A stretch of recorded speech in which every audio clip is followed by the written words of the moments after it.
That sound you just heard was the startup of the original PlayStation. It's familiar. It's well known. But did you know it had other faces? Because when things go wrong, that sound could take other forms. Enter Fearful Harmony and Personified Fear.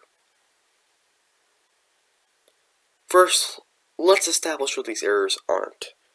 They're not some sort of creepy anti-piracy. Same thing goes for the Sonic CD weird screen. That was just an Easter egg. An intended feature. It's an these were both an accident. Or an anti-mod chip. Although one of them will only appear with a mod chip. I'll come back to this later. With that out of the way, let's explain what they are. To put it simply, well, they're a mistake. You see the PlayStation attempt to read the disc no matter what kind of disc it is.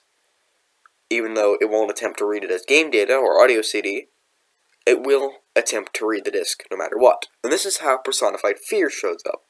There's no effective failsafe against a non-disc. In essence, a disc that does not exist. For the PlayStation, at least. This means the disc is not a CD audio or game disc being read by the console. As such, leaving part of the console just doesn't know what to do. Therefore, the console just crashes, and the whoosh that you normally hear during the startup, but that transitions between the startup screens, doesn't stop. So it drags out.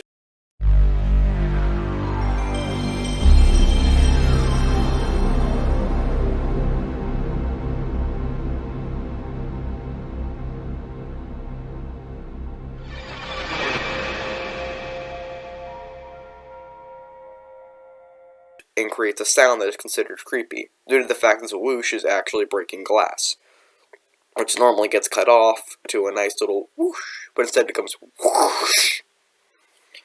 Now, on to Fearful Harmony.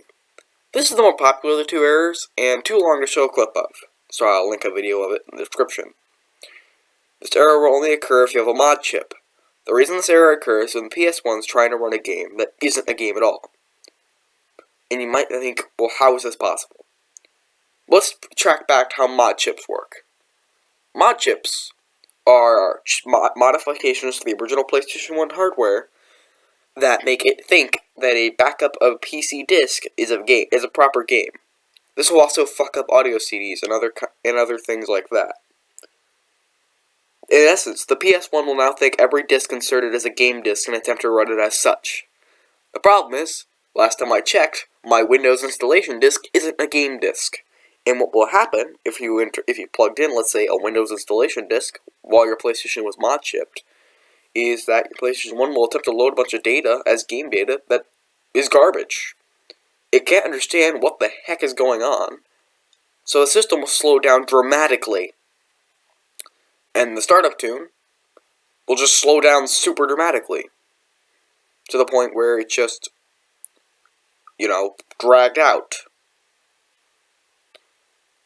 Alright. And yeah, that's that. Well, that's literally it. That's all there is to it.